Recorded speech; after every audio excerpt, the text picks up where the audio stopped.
বন্ধুরা, আবার আমি নিয়ে চলে এসেছি নতুন একটা রেসিপি নিয়ে।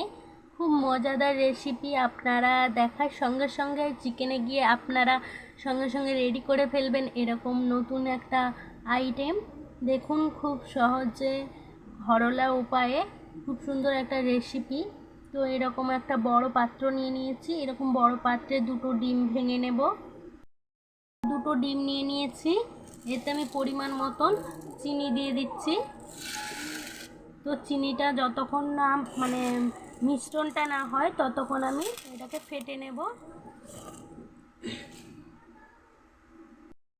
চামচে করে আমি ভালো করে ফাটিয়ে নেব এটাকে।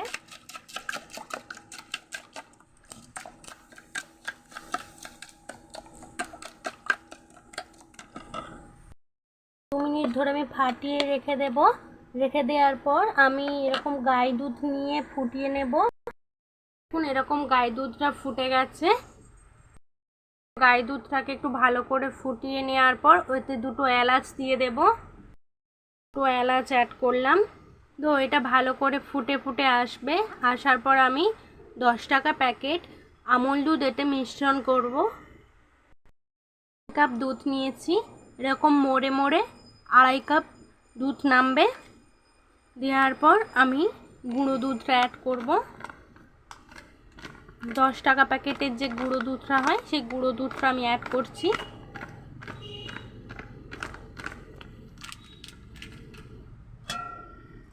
তো ভালো করে আমি মিশিয়ে নেব। এটা খুব গাঢ় হয়ে আসবে।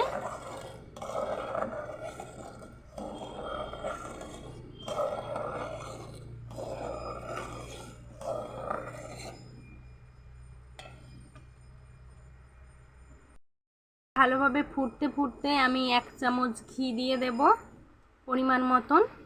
ঘিটা দিয়ে দেওয়ার পর এটাকে ভালো করে আমি মিশিয়ে নেব।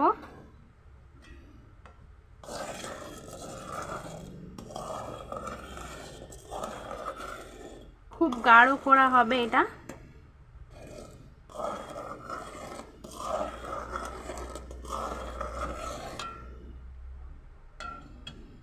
আবারও কিছুক্ষণ এটা আমি ফুটতে দিচ্ছি। দুধটা মোড়ে মোড়ে অনেকটাই গাঢ় হয়ে গেছে। এবার আমি যে এলাচ দুটো দিয়ে রেখেছিলাম, এলাচ দুটো তুলে নেব।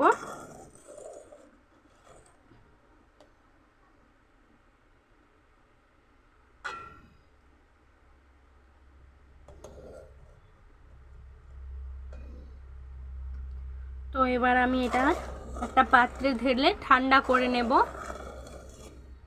এই ডিমটা যে আমি খুব ভালোভাবে ফাটিয়ে রেখেছিলাম, 2 মিনিটে রেখে দিয়েছিলাম। 2 মিনিট পর ফাটিয়ে নিয়েছি, ভালো করে মিশিয়ে নিয়েছি। চিনিটা ভালোভাবে সেট হয়ে গেছে। এতে আমি এবার পরিমাণ মতন লবণটা দিয়ে দেব। তো মিষ্টি অনুযায়ী একটু লবণ তো দিতেই হবে।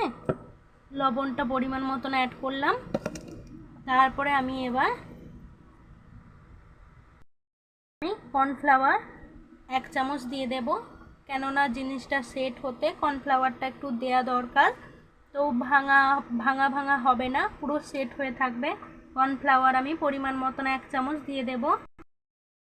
তো কর্নফ্লাওয়ারটা অ্যাড করছি। দেওয়ার পর এটাকে আবার ভালো করে মিশিয়ে নেব।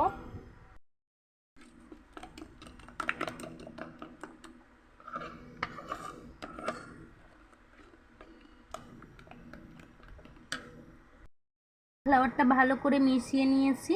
মেশানোর পর আমি সেই দুধটাকে এই ডিমের মিশ্রণের মধ্যে আমি ঢেলে দেব।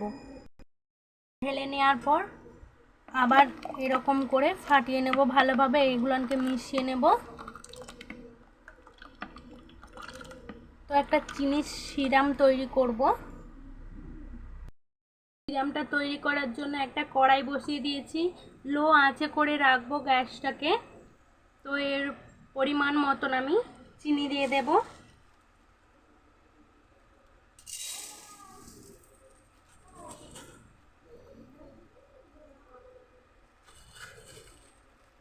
তো সিরামটা করতে গেলে তো কালারটা লাল কালার হওয়ার আগে আমি নামিয়ে দেব, নাহলে তিতা ভাব চলে আসবে, তো খাওয়া যাবে না। তো পরিমাণ মতন আমি এখানে জল অ্যাড করব। মতন জলটা অ্যাড করে আমি এরকম খুন্তির সাহায্যে বারবার করে নেড়ে নেব, নাহলে নিচটায় বসে যেতে পারে। লো আঁচে করে এরকম বারবার আমি নাড়াচাড়া করে নেব, নাহলে নিচে চিনিটা বসে যেতে পারে। তো সিরামটা তৈরি করার জন্যে তো লো আঁচে করে আমি এরকম বারবার করে নেব, নাহলে নিচটায় বসে গিয়ে চোঁয়া লেগে যেতে পারে।